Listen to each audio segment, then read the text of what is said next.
तो मैं 7,000 की जॉब करता था, आज मैं 30 लाख रुपए गाड़ी में घूम रहा हूँ भगवान की कृपा से। कोई नॉर्मल बंदा सप्लीमेंट नहीं खाता, मुझे दिखा दो। कोई फैमिली वाला बंदा प्रोटीन खाता है क्या? क्योंकि उसकी औकात उसको पता है एक्चुअली। आप उनको भूल जाते हो, 10,000 का लॉलीपॉप पकड़ा दिया, ले भाई हो गया काम। और आप कितना चीख लो, आज से थोड़ी बोले लोग, 60 साल से बोल रहे हैं, क्या कुछ मिल गया क्या लोगों को?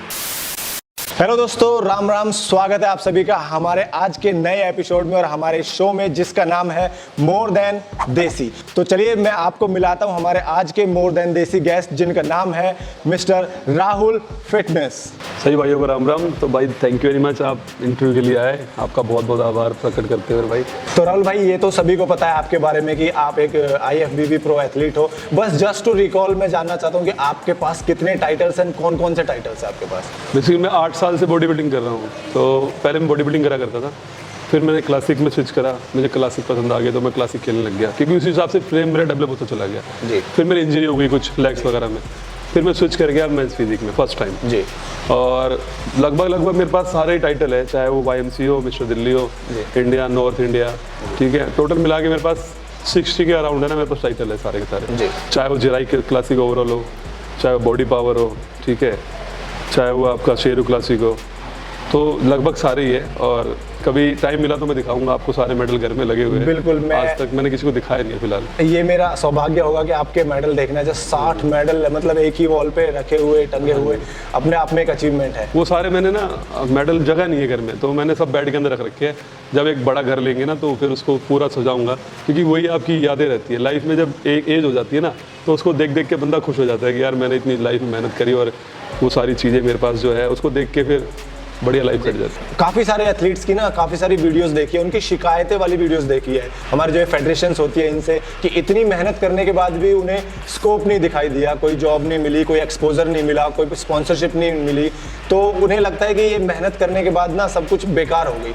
तो आपको क्या लगता है कि क्या सच में एथलीट्स के साथ ऐसा होता है कि उन्हें, कि जितनी वो मेहनत कर रहे हैं, जितना वो डिजर्व कर रहे हैं, वो उन्हें नहीं मिल पाता? सबसे बड़ी चीज़ है ना कि ये गवर्नमेंट रिकॉग्नाइज्ड है ही नहीं फेडरेशन। गवर्नमेंट सपोर्ट जब तक नहीं आएगा किसी भी फील्ड में, किसी भी स्पोर्ट्स में, आपको बेनिफिट नहीं मिलेगा। ये सिर्फ हम अपने शौक के लिए करते हैं। हमारे को शायद भगवान ने इसीलिए बनाया है कि भाई जा जाके लोहा उठा, क्योंकि बॉडी बिल्डर बनना है जी। तो हम बॉडी बिल्डिंग कर रहे हैं, ये मेरा शौक है, मेरा पैशन है। तो मैं अपने करियर के लिए सिर्फ, इसमें आपको कुछ नहीं है, कोई फेडरेशन सपोर्ट नहीं करेगी मेरे भाई, कोई गवर्नमेंट जॉब नहीं देगी आपको। अगर आपको इस लाइन में आना है, आपका शौक है तो आप करोगे। अगर आप पैसे के लिए आना चाहते हो तो कोई फायदा नहीं है, आपको कुछ मिलने वाला नहीं है। और आप कितना चीख लो, आज से थोड़ी बोले लोग, 60 साल से बोल रहे हैं, क्या कुछ मिल गया क्या लोगों को? जी भाई, मेरा पैशन है, मेरा शौक है, मुझे अच्छा लगता है, मैं इसलिए कर रहा हूँ। बिजनेस सिंपल सा है अपना, जब आप गेम करो तो साथ के साथ बिजनेस को करो, क्योंकि पैसा आएगा तभी आप गेम कर पाओगे। आपको फेडरेशन से कोई उम्मीद नहीं रखनी चाहिए, कुछ मिलने वाला नहीं है। गलत तो है ये चीज़ें, लेकिन मेरे भाई आप क्या कर सकते हो, बोल के भी कुछ नहीं होगा। तो इसलिए अपना चुपचाप भाई अपना गेम करते हैं, अपना बिजनेस करते हैं। जैसे मेरी शॉप है, मेरा जिम है, ऑनलाइन क्लाइंट्स को गाइड करो, ये और कुछ भी नहीं है। जब तक गवर्नमेंट इसमें सपोर्ट नहीं करेगी, जब तक आपको कुछ मिलने वाला नहीं है। और बोल के सिर्फ अपने आप को परेशान कर सकते हो और कुछ नहीं। तो एक अगर मैं आपसे जानना चाहूँ तो इन सब चीज़ों को अगर हम एक बदलाव ला सके तो आप क्या चीज़ सजेस्ट करोगे कि क्या चीज़ें और बेहतर होनी चाहिए? मैं सिंपल सी बात जानता हूँ, जितनी फेडरेशन है ना, देखो बॉडी बिल्डिंग जितनी जो इंडस्ट्री है हमारी, बॉडी बिल्डरों की वजह से सप्लीमेंट बिक रहे हैं, बॉडी बिल्डरों की वजह से जिम के इक्विपमेंट्स बिक रहे हैं। कोई नॉर्मल बंदा सप्लीमेंट नहीं खाता, मुझे दिखा दो। कोई फैमिली वाला बंदा प्रोटीन खाता है क्या? जी नहीं। कोई फैमिली वाला BCA पीता है क्या? क्रिएटिन खाता है क्या? नहीं। कोई मल्टीविटामिन कुछ खा रहा है क्या? डॉक्टर लिखेगा तभी खाता है। कैल्शियम की टैबलेट डॉक्टर लिखता है तब खाता है जी। मल्टीविटामिन भी जब खाता है, विटामिन C भी तब खाता है जब डॉक्टर लिखता है, हम खुद ही खाते हैं। तो ये सारी मेडिसिन और ये सारी चीज़ किससे चल रही है? बॉडी बिल्डरों की वजह से। तो मैं सिंपल सी बात जानता हूँ कि भाई जितनी फेडरेशन है, एक हाथ जोड़ के रिक्वेस्ट है कि जो बंदा गोल्ड मार रहा है ना, ओवरऑल मार रहा है या गोल्ड मार रहा है, उसको स्पॉन्सर कर दो 1 साल के लिए। इतनी सारी फेडरेशन आती है आपके पास, इतने सारे कंपनियों वाले आते हैं, स्पॉन्सर करते हैं आप लोगों को, वो स्पॉन्सरशिप आप सारा पचा जाते हो। डकार भी नहीं लेते। जो एथलीट बेचारा स्टेज पे परफॉर्म कर रहा है, जिसकी वजह से ऑडियंस आ रही है, जिसकी वजह से ब्रांड आ रहे हैं, आप उनको भूल जाते हो। 10,000 का लॉलीपॉप पकड़ा दिया, ले भाई हो गया काम। उसको स्पॉन्सर कर दो 1 साल के लिए। जो वो बाहर से ट्रेनिंग करे, मान लो वो ट्रेनर है बेचारा, 12-15 हज़ार रुपये कमा रहा है, वो अपने घर में खर्चा कर लेगा, 10-12 हज़ार का स्टैक मिलेगा तो वो अपनी बॉडी के ऊपर लगा लेगा। तो बस सिंपल सा, जो मैं ये नहीं कह रहा सबको, जो लाएगा, जिसका गोल्ड है, जिसका ओवरऑल है उसको मेरे भाई, तो उसको एक सपोर्ट मिलेगा, वो आगे और भी अच्छा गेम कर पाएगा और फाइनेंशियली थोड़ा स्ट्रांग होगा। तो ये हर फेडरेशन को मैं कहना चाहता हूँ। आप इस फील्ड से हो, आप इस प्रोफेशन में हो, तो आपने भी बहुत ज़्यादा फेस किया होगा, सुना होगा कि जब भी मतलब कोई एक अच्छा बॉडी बिल्डर, एक अच्छा एथलीट, एक अच्छी फिजिक बना लेता है, तो मोस्टली लोग ना उससे थोड़ा सा अजीब तरीके से बिहेव करने लग जाते हैं कटने लग कि उससे कटने लग जाते हैं कि भाई यार ये तो अभी कल तो ऐसा था, आज ऐसा हो गया, तो अपने आप को ऐसा दिखा रहा है, और क्या कर लिया इसने, कुछ भी नहीं किया यार, ये दुनिया भर के स्टेरॉइड्स लेता है, दुनिया भर के डब्बे खाता है, वो बना के इसने बॉडी बना ली, हमारे सामने कुछ भी नहीं है। तो ऐसे लोगों को आप क्या कहना चाहोगे? भाई सिंपल सी बात है कि जब इंसान पेड़ पे से आम नहीं तोड़ पाता ना, तो वो गुस्सा आता है भाई कि मैं वहाँ तक पहुँच नहीं पा रहा, वो वहाँ तक पहुँच तो पत्थर मारता है भाई। तो कामयाब इंसान जब वो ऊपर पहुँच जाता है, क्योंकि उसको पता है मैं इतनी मेहनत कर नहीं सकता, मैं इतना खा नहीं सकता, मैं इतना पैसा खर्च कर नहीं सकता, मेरे अंदर गुद्दा है ही नहीं, तो भाई वो पत्थर ही मारेगा या गाली बकेगा। आम के बड़े पत्थर मारेगा, बंदे को गाली बकेगा। तो इंसान की बुराई करी जाती है मेरे भाई, ठीक है। जब आप कामयाब हो जाते हो, सक्सेस हो जाते हो, तो उसके बाद लोग आपकी सिर्फ बुराई करेंगे, क्योंकि वो आप तक पहुँच नहीं पा रहे, ठीक है। तो और क्या है भाई, उसके हाथ में कुछ थोड़ी है, तो वो बेचारा कैसे भी कर अपनी भड़ास निकालता है, गाली देता है तुम्हारी माँ के बहन की, क्योंकि उसकी औकात उसको पता है एक्चुअली, उसकी वैल्यू उसको पता है कि भाई मैं जीरो हूँ, शून्य। तो एक अच्छा एथलीट इन लोग बातों पे ध्यान नहीं देता, सिंपल सी बात है, इन पे ध्यान नहीं देना मेरे भाई। अपने गेम करते रहो, और लोग जितना चिढ़े उनको और चिढ़ाओ, बिल्कुल, ठीक है। अगर मैंने कुछ नहीं करा लाइफ में, तो मैं 7,000 की जॉब करता था, आज मैं 30 लाख रुपए गाड़ी में घूम रहा हूँ भगवान की कृपा से। बड़े बोल नहीं बोलने चाहिए, परमात्मा ने दिया है मेरे को, ठीक है। मैं साइकिल की भी औकात नहीं थी मेरी, भगवान ने मुझे आज इतना दिया है, तो भाई और क्या चाहिए, इसी गेम से तो है। बिल्कुल, मेरे बच्चे अच्छे स्कूल में पढ़ रहे हैं, ठीक है, मेरी वाइफ अच्छा खा रही है, घर में रह रही है, हाउस वाइफ है, मेरा जिम है, मेरे को लोग इतना प्यार करते हैं। कहाँ से आए ये सब? मैंने स्टेरॉइड लिया या कुछ भी लिया, मैंने अपने बच्चों के लिए करा ना भाई जी। तो आप भी कर लो यार जी, अपने लिए नहीं तो अपनी फैमिली के लिए कर लो, कुछ भी करो, आप मत लो, लेकिन किसी भी फील्ड में हो तो आप मेहनत करो और अपनी फैमिली को एक अच्छी लाइफ दो, सिंपल सी बात। किसी को गाली देने से ना आप सक्सेस नहीं होंगे जी, क्योंकि हम किसी को जब गाली बकते हैं ना तो सक्सेस हमसे दूर भागती है, बात ध्यान रखना। क्योंकि आप उस बंदे को गाली नहीं दे रहे, सक्सेस को गाली दे रहे हो, परमात्मा को गाली दे रहे हो, तो भगवान बोलेगा यार इसने तो पूरी जिंदगी मुझे कोसा। अगर जानी भी होगी ना आपके पास तो वो वापस उल्टी मुड़ जाएगी, बोला या तो मुझे पूरी जिंदगी गाली दे रहा था, राहुल को गाली नहीं दे रहे आप मेरी सक्सेस को गाली दे रहे हो, परमात्मा को गाली दे रहे हो। तो परमात्मा बोलेगा भाई इसके पास नहीं जाना, ये तो मुझे पूरी जिंदगी कोसता हुआ है। तो इसलिए कभी भी किसी सक्सेसफुल आदमी के लिए गलत नहीं बोलना चाहिए, अप्रिशिएट करना चाहिए कि यार बहुत मेहनती है, ठीक है, आपका कुछ बिगड़ेगा नहीं मेरे भाई, आपके साथ भी अच्छा होगा। देखो ये तो जिंदगी है, लाइफ जी, कर्म भूमि है मेरे भाई, जैसा बोलोगे वैसा मिलेगा। अगर मैं आपको गाली दूंगा अभी, क्या आप मुझे गाली नहीं दोगे? मैं आपको एक दूंगा तो आप मुझे 4 दोगे, मैंने आपको एक थप्पड़ मारा, आप 4-5 दर्द दोगे, मेरे दर्द दोगे ना। ह्यूमन नेचर है, रिएक्शन आएगा। हम गेहूं का दाना फेंकते हैं धरती में, एक दाना फेंकते हैं 100 दाने मिलते हैं जी। तो यही कर्म भूमि है। मैं आज आपकी बुराई कर रहा हूँ, कल मेरी भी 10 लोग बुराई करेंगे, फिर ये मत बोलना कि मेरी बुराई क्यों कर रहा है भाई, तूने कौन सा अच्छा करा था। बिल्कुल, ठीक है, तो बहुत लंबा टॉपिक हो जाएगा ये मैं लेकिन छोड़ो जी। एक चीज और मैं आपसे जानना चाहूंगा, एक्चुअली अपने लिए नहीं, जो हमारी आज की जो यूथ है, जो नई जनरेशन है, वो मैंने देखा है कि उनमें जो है फिटनेस के लिए एक अलग ही क्रेज है, लेकिन उसके साथ साथ वो सब एक वो बोलते हैं ना शॉर्ट टर्म फिटनेस चाहिए उन्हें, एक शॉर्टकट की तरफ ज़्यादा जा रहे हैं। तो आप उनको क्या एडवाइस देना चाहोगे? भाई शॉर्टकट कुछ भी नहीं होता, शॉर्टकट से इंसान हमेशा गड्ढे में गिरता है। जो बस 10 बजे आएगी ना वो 10 बजे ही आएगी, आप 3 बजे सोचो वो नहीं आएगी मेरे भाई। अगर कोई बंदा 10 किलोमीटर चला गया और आपने अभी शुरुआत करी तो आपको 10 किलोमीटर जाने में 2 घंटे लगेंगे जी। आप सोचो कि मैं शॉर्टकट मारूं, या तो अपना नुकसान कर बैठोगे, बॉडी खराब कर बैठोगे मेरे भाई, ऑर्गन्स बोल जाएंगे, कोई फायदा नहीं है ना जी। तो सबसे बढ़िया है मेहनत करो, थोड़ा सा टाइम लगेगा, ठीक है, सक्सेसफुल आप भी होगे। क्योंकि जो बंदा यहाँ पहुँचा है ना 10 साल लगे उसको, 8 साल लगे, तो आपको भी 8 साल लगेंगे। शॉर्टकट के चक्कर में नुकसान की जगह कुछ भी नहीं है। मैं तो यहाँ ज़्यादा बोलना नहीं चाहता, क्योंकि कोई भी फील्ड हो, आप अगर ग्रेजुएशन भी करते हो तो 3 साल लगते हैं जी, बिल्कुल। 12th क्लियर करने के लिए 12 साल लगते हैं, 12 साल लगते हैं, है ना। एक पेड़ आम का पेड़ उगाओगे तो 5 साल लगेंगे। हाँ, हम पैदा होते ही थोड़ी चलने लग जाते हैं, है ना, 1 से 4 रोटी पे आते हैं ना जी। जब नेचर ही हमारे को सिखाता है कि टाइम लगता है सारी चीज़ों, तो हम कौन होते हैं शॉर्टकट मारने वाले मेरे भाई जी, ठीक है। और जो शॉर्टकट से चीज़ें मिलती है ना वो जल्दी आएगी। ये 2 साल में आपने बॉडी बनाई है, 3 साल आप बेड पे बैठ जाओगे, कोई फायदा नहीं है। तो धीरे धीरे चलो, ध्यान से चलो, अपने कोच के अंडर चलो, थोड़ा सा टाइम दो, बॉडी को मैच्योर करो, और वो बॉडी ऐसी रहेगी ना 100 साल तक चलेगी मेरे जी।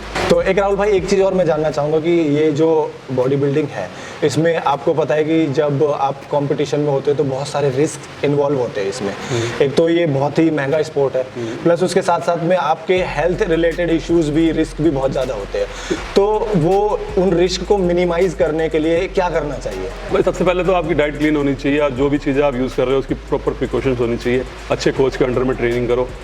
आपको हर 3 मंथ्स में कम से कम आपको बॉडी के पूरी ऑल बॉडी चेकअप करानी चाहिए कि कोई प्रॉब्लम तो नहीं है। अगर कोई चीज़ें है ऊपर नीचे तो अपने कोच से डिस्कस करो, कोच से डिस्कस करो, डॉक्टर डिस्कस करो, उसको ठीक करो, फिर इसके बाद ट्रैक करो। क्योंकि मेडिसिन ये चीज़ें है तो इलाज, ये एनाबॉलिक जो भी है, जो भी चीज़ है, ये बना ट्रीटमेंट के लिए तो बनी थी ना ये। जी।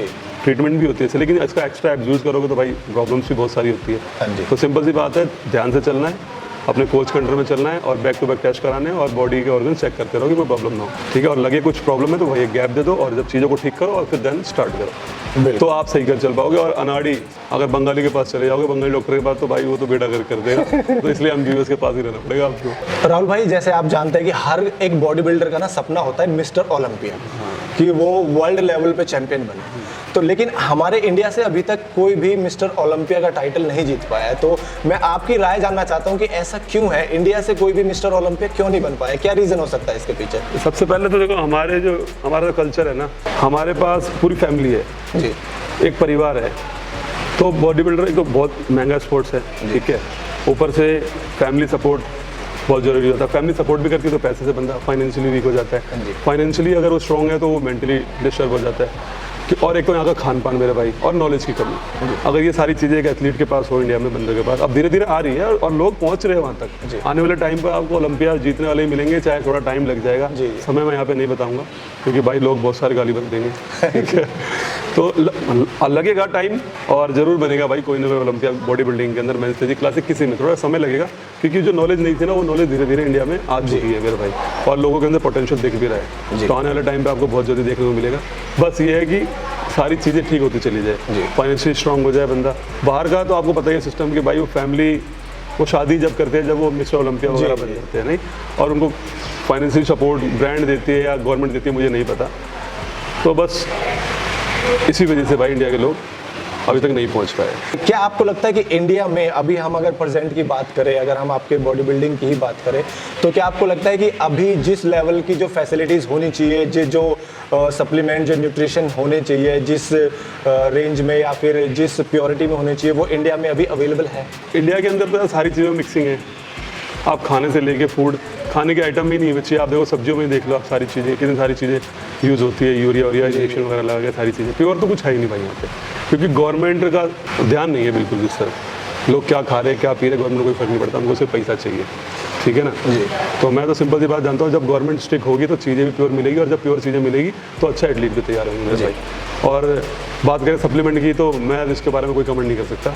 दुनिया को पता है कि भाई इंडिया में क्या बिक रहा है, ठीक है, और लोग क्या खा रहे हैं जी, ठीक है। आप बाहर का सामान मंगाओ, बाहर सप्लीमेंट मंगाओगे और यहाँ का खा के देख लो, आपको फ़र्क पता चल जाएगा जी, ठीक है। मुझे आपके बारे में एक ऐसा इंसिडेंट पता चला था मेरे कुछ नोन से, कि जब आप स्टार्टिंग में, जब आप इस लाइन में आए थे, आपने अपना एक यूट्यूब चैनल स्टार्ट किया था, तो वहाँ पे आपके साथ कुछ लोग थे जिन्होंने आपका यूट्यूब चैनल के साथ वो हैक कर लिया था या आपसे छीन लिया था। उस बारे में मैं जानना चाहूँगा, वो क्या था? वो मेरा चैनल, मैंने किसी को पासवर्ड दिया, उन्होंने चेंज कर दिया बच्चों ने, उस पर 3.5 लाख सब्सक्राइबर थे जी, और वो विदिन 6 मंथ में 3.5 लाख ग्रो हो गया था। अगर वो चैनल होता तो शायद आज 2 मिलियन से भी ऊपर होता जी।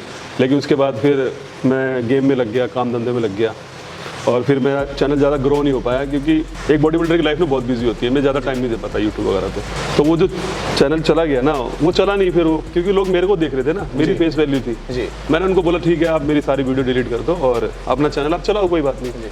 गुस्सा तो आया था, लेकिन गुस्से को कंट्रोल करना बहुत जरूरी है। जब आपको गुस्सा आया तो थोड़ा रुक जाना चाहिए, क्योंकि बहुत सारी चीज़ें गलत हो जाएगी, नुकसान आपका, ये बाद में पछताने से कोई फायदा नहीं।